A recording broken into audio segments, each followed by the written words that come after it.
Good afternoon. Sit down, please. Before we start, just a polite reminder to wait for the microphone before asking your question and state your name and who you work for. The first part will be a live, and then after that we'll have it embargoed for 10 p.m. for this evening UK time. Okay. Fabian, good to see you. This closed training session you've just had, we've been told it's a bit more specific preparation for the Tunisia game. How was it? Have you been given any other ideas about maybe who's starting? Yeah, obviously none of you guys were there today. I do know the team, but he said I'm not allowed to tell you. But yeah, we was working on specific things, and the lads are ready to go. How was it for the players that don't know? I mean, it's difficult, I guess, when the team's told, and some of you know, some of you don't know that you're not going to make the opening game. No, the preparation's still the same. We're a team. It's all about the team, and everybody digs in, sticks together, and the manager chooses the best team to face the opponent. I want to ask you about Pep Guardiola's influence on this England team. You've talked a lot about the influence he's had on your game, but obviously with Kyle Walker and his changing role as well, and John Stones and Raheem Sterling, the improvement he's made there, has Guardiola had a big influence on the players within this England side and the confidence they play with? Obviously, the players that are at Manchester City players, he's had an influence on us. He's helped develop us. You can see from the changes that some of the players have made this season that he's definitely helped improve us. Coming into the England setup, the lads from City are very confident, as are the other lads in the squad. So, looking forward for the first game to start, and yeah, it's exciting times. Did you watch Spain-Portugal last night, and did the boys think maybe that sets the standard you've got to aspire to? Yeah, we watched the game, high intensity game, and it was very exciting. We enjoyed it, but we know what we're coming up against. We know what we need to do to win games, and if we stick to our game plan, then we're quite confident that we can do very well. You're very close friends with Danny Rose, and you'll have seen a lot of how he's spoken very openly about his battle with depression and that sort of thing. Were you aware that he had those sorts of issues, and what did you make of the way he came out and talked about it? No, I wasn't aware. Rose is my best mate. I've known him since I was 10 years old, so we're very close, and I wasn't aware of it at the time, but we've spoke since, and he's a strong guy mentally. He's got great people around him, so I'm sure he'll be fine going forward. And last one from me. So much talk of racism going into this World Cup and maybe problems in Russia. Did you have any concerns about that? Did you mention it to your family or friends that might be coming out? None of my family and friends are coming. Obviously there's concerns because it's happened in the past, but we've spoke about it. We know how to deal with it. We know what we need to do to overcome it, and if it does happen, we've got people around us that'll help us with that sort of stuff. Steve Scott from ITV News. Morning. Can I just go back to the team selection? Did Gareth tell you all before training this morning or after? I'm not sure. I did remember, but I just forgot now. Okay. Sorry. Did he explain, because he'd indicated to us that actually he wouldn't be telling you all until much later than now. Did he explain why he's decided to tell you all today? No, we have an idea of the team. We've worked on various different systems with different personnel. The team's not guaranteed to be the 11 players that we think it might be. It could be changes, but from the setup that we've done, it's pretty clear to see who's probably going to be starting. It must be difficult for those. You wouldn't be human if you weren't disappointed if you weren't in the starting 11. What do you have to tell yourself to keep motivated in that situation? Honestly, in this squad that we've got of young, exciting players, it's not like that at all. The team that's picked to play, everybody will be behind them. Everybody will have a part to play, whether it's in training or playing in games or being a leader, voicing their opinions, keeping people positive.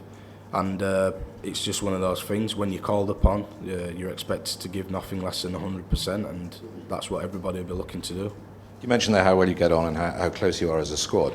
Is there a danger at all that because of the relaxed environment, because we're so isolated here, that complacency could sort of leak in because there's such a long lead into the first game?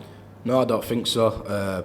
We are a close bunch, but once training starts, it's fiery, it's very spicy, the intensity is there, and people are not afraid to dig people out, and nothing's ever personal. That's what I found with this squad. Nothing's ever personal, and if somebody's got something to say, as long as it's constructive criticism, people take it on the chin.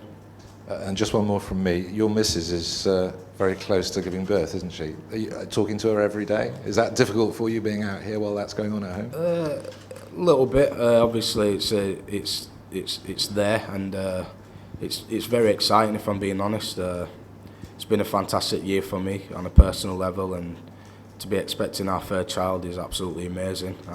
I'm waiting on the text to say get back home, but so far she's doing fine. Fabian, hello, Dan Rowan, BBC. It's been a long build-up this for England because they're one of the teams who played their first game last. Are you ready now? It's 48 hours away. Is the excitement beginning to build? Yeah, we're raring to go. We've had a great camp. Everybody's where they need to be fitness-wise.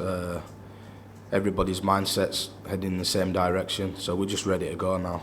Games have started, so we can't wait to get going. And what's the mood like in the camp? I mean, everyone's making a lot of just how relaxed it is.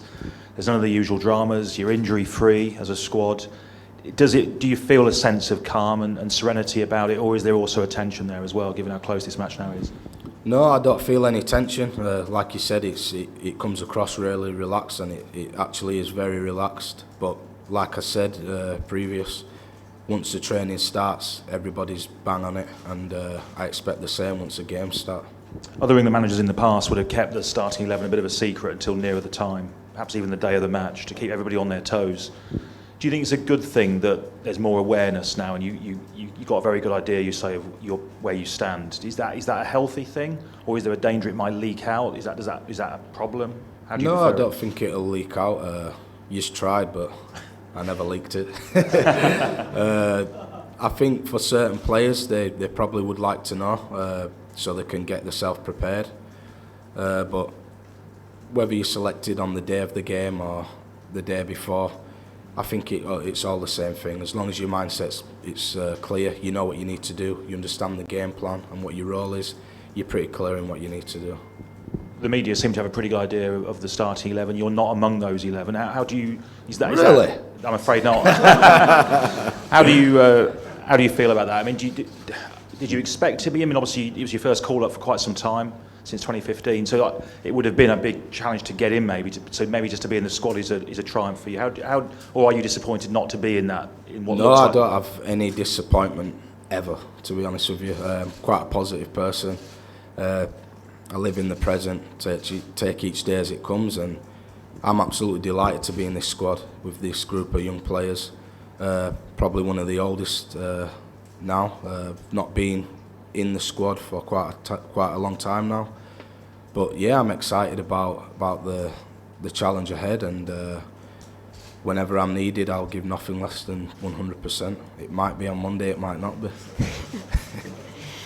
The two big favourites in this World Cup are Brazil and Germany, two teams that in the friendlies England got draws against. But there was always that feeling, even though there were strong performances, or suggestion that those teams were holding something back, that they have an extra gear that England don't possess.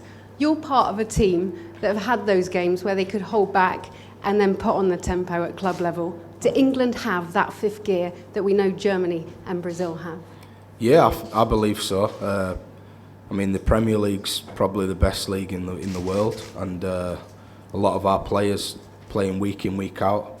The performances that they've reached this season has been absolutely phenomenal. So, talking about the fifth gear, I think we've definitely got that calibre of players in our squad.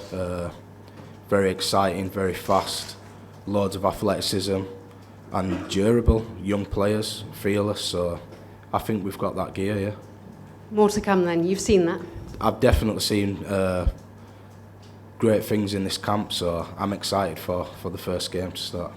There are a lot of players that have had to made big commitments, left big clubs or gone to big clubs knowing they would have to force their way through. You went to Manchester City from Aston Villa, you went on loan to Leeds, you had to really fight your way through. You're now championed by Pep Guardiola, who has just been so vocal on how much you've taken on what he wanted to see from you. He was very vocal about what he needed to see from you. So many battlers that have got to the top flight of the game. What does that give you when you're under the cosh on a world stage? I think from a very young age, I've been guided in a way that hard work beats talent, and it's the way I've always been, the way I'll continue to be. Obviously Pep's seen that in me. There's obviously a lot more talented players than me in the Manchester City team, but my work ethic is probably better than theirs, maybe. And I think Pep likes that, and he's been great with me. He's worked very closely with me, as the rest of his staff are. And yeah, this season's been absolutely class for me, and to top it off with a World Cup, I'm absolutely delighted. Do you work harder than Kevin De Bruyne? Yeah. Make sure you put that in the headline. I've got to ask you about the phenomenon that is this white light season. When we all arrived here, there's an odd strange thing. I've spoken to Socceroos players that were based here as well for a little bit. Even though you've got those blackouts, you know it's light outside. Have the players adjusted now? Are they sleeping all right? Yeah, we're sleeping fine. I mean, we've got a great team here. We've brought our own mattresses. We've got our own pillows. So we got used to them in England, St George's Park. We brought them with us. So it's literally like moving home from home. When we arrived into the hotel, there was a lot of homely stuff. We had pictures of our families in our bedrooms. We had home comforts, if you like. I brought my Yorkshire tea bags, and yeah, it's just like being in Yorkshire, really. Are you wearing your eye mask? I know I'm wearing my eye mask. Are you? No, Anyone else? the curtains are not bad, to be honest. So we're not getting much light through my bedroom. Any of your teammates tried them on, been wearing them? I'm not sure. We can't call England the masked crusaders then. That's what I'm getting at. Are you going to go in there and be superheroes? Can you do it? Let's hope we can. I mean, we're very confident going into it. Like I said, it's a fearless group of players. So let's see what we can do. Masked crusaders. Thank you. I have a question here, please. So can I just one quick one while the microphone's going past me? You mentioned earlier that your family were not coming out to watch you. Is that to do with fear of how they'll be treated, the racism issue within Russia, or something completely different? No, not at all. My family, they're tough. They won't be. I don't think stuff like that would get to them. The reason my family aren't coming is because my wife's very big at the minute. She's about to drop. I've got two young children who are at school, and they're not getting out of school.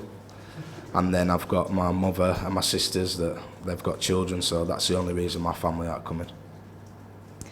Fabian, Ellie McDonald on Sport News. Just going back to last night's game between Spain and Portugal, it's all everybody is talking about today. A lot of people believe it signified the real start of the World Cup. Did you watch it with the team? Did you watch it on your own? And what was your reaction to Cristiano Ronaldo's performance? Yeah, we watched it together. We've got a big screen in the hotel, and we watched it as a squad. We was excited. It was a great game. Obviously, Ronaldo does what Ronaldo does, and it was phenomenal to see what he did. Two great teams, and yeah, we're excited for our campaign to start now. Did you expect a result like that, 3-3 Spain-Portugal, especially after Spain, the week they've just had with their coach going? Did you expect to see a game of that quality?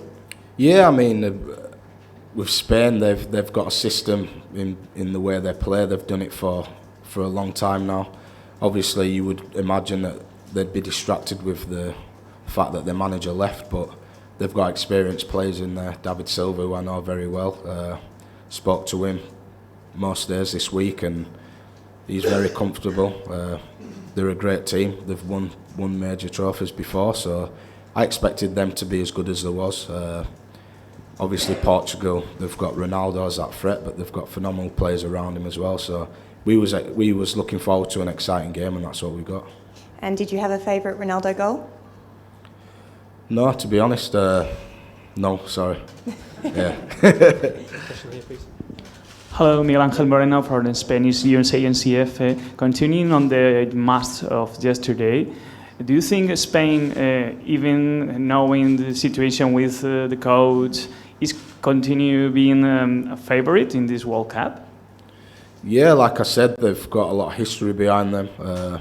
They probably will be one of the favourites, but we expect that from an outfit like Spain. They've got fantastic players, so there's not just Spain as well. There's a lot of fantastic teams, so it'll be an exciting World Cup. Any more questions for the live section? Just one more here. Last one.